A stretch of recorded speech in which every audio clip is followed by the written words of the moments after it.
Right, so we've got the tip stuck on here now, and I'm just going to cut them to length now. Now what you have to do is make sure that that blade is facing you. See that blade facing me? And grip it in your palm. Don't grip it like that. Okay, just put it all the way in your palm.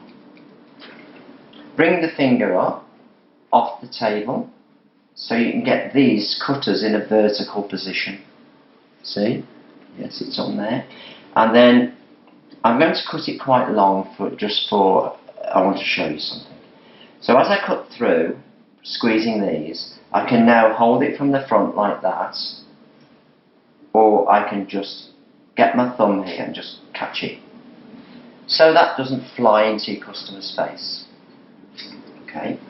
So, you can see it's just flaring out slightly.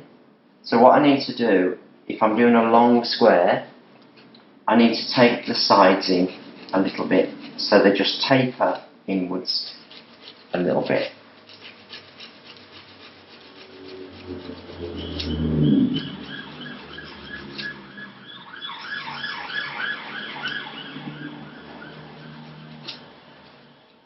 Now, when you're doing a square nail, you need to taper the sides in, because, just a little bit, because if you don't, you leave them straight like that. By the time you put the products on, they will move out and you'll have flared nails, because the product flares them out. Okay. So you need to just taper them in slightly. Okay. Okay. So now grip this very tightly now, because obviously that's all going to wobble. Yeah. So you now go along the edge like this, in a straight line, not a curved line, and then we can just take off the little sharp corners, and then we can get rid of these bits from underneath. Never leave bits underneath the nail.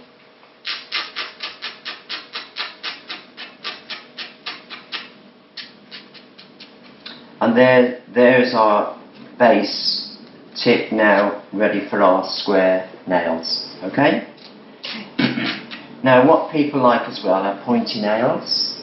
Yeah. Okay? So, if you do a square first, you know where the centre point of your nail is there. Yeah. And the whole profile of the nail has got to go down that centre point, hasn't it? Yeah. And it's going to start in the corner here. So what I do, I line up that corner with that middle section there. Can you see what I'm doing? Yeah. Move the file out and then file into that side like this. Now some people cut it off with scissors or clippers. Yeah. I prefer to file it because I can stop filing when I want to. Now I'm just going to get rid of these bits from underneath. Now I'm going to match that up the other side. So this time I'm going from the centre there out to this corner here. So I'm just lining that up there, and then I'm going to move out and go into that side there.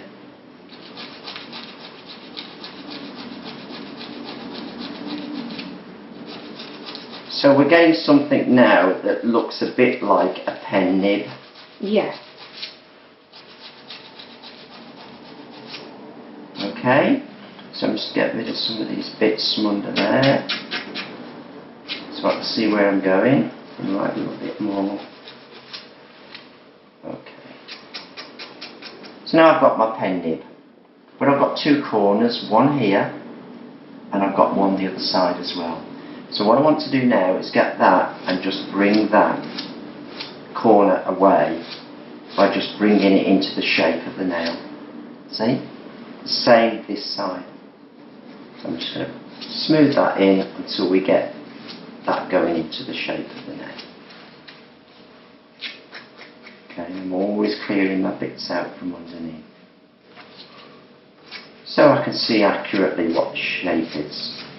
So now I'm looking from the top, and I'm just touching it slightly just to make sure that it is all still going towards the middle. Okay.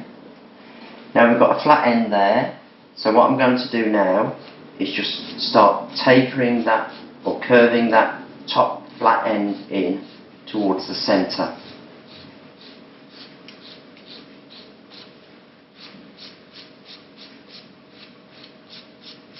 And I'm doing a little bit each side so I can keep that control of the shape, that it is in the centre and not wonky.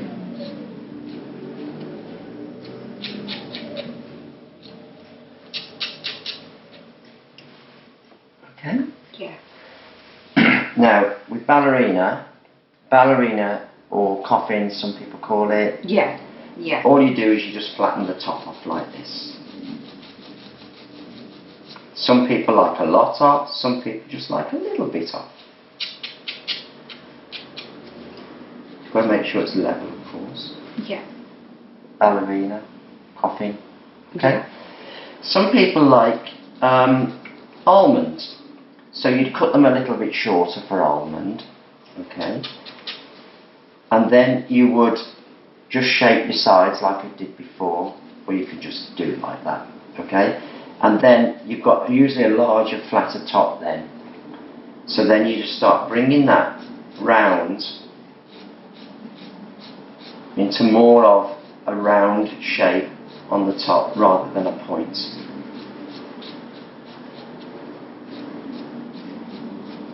So now you've got a round shape on the top instead of a point, but they're usually a little bit shorter. Yeah. Almond. You can make this into a short ballerina by going like this, which is quite a nice shape that Yeah. is very popular.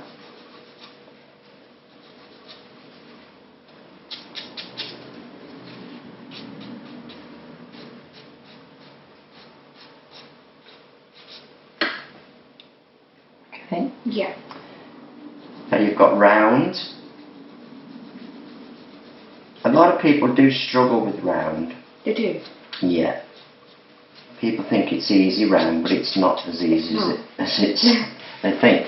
So what I do is I'll just bring the slides in very slightly, probably not as much as we've done here, and then I'll just, where we've got the top flat, I'll do 45 degrees through this corner,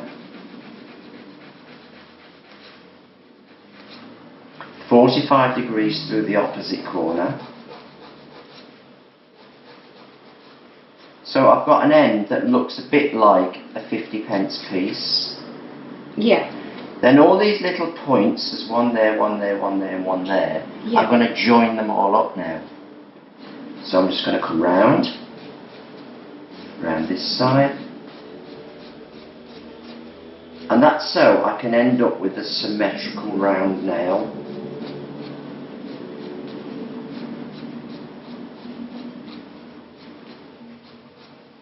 See? Yeah.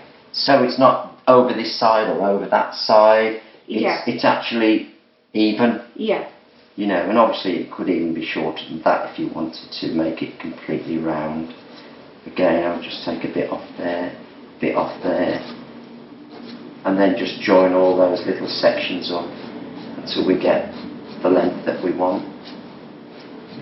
Now obviously I left your own nails longer underneath than I normally would for a tip. I didn't want to cut them off. But round nails, the reason they're difficult to do is because you've got to get them sort of even on each side, Yeah. symmetrically, so they just look right. Yeah. See what I mean? Yeah. So that's basically you shaping all the different ones really. Okay. Okay. Okay. But shaping is all about patience and attention to detail, and it's practice. Okay. I can show you what I can do, but I can't hold your hand while you're doing it. No, true. So that's why I mentioned those hands that you can buy. Yeah. That's a good Yeah. way to practice your shaping. You're going to do some shaping in a bit on Okay. that hand over there. Okay. Okay. So that's shaping.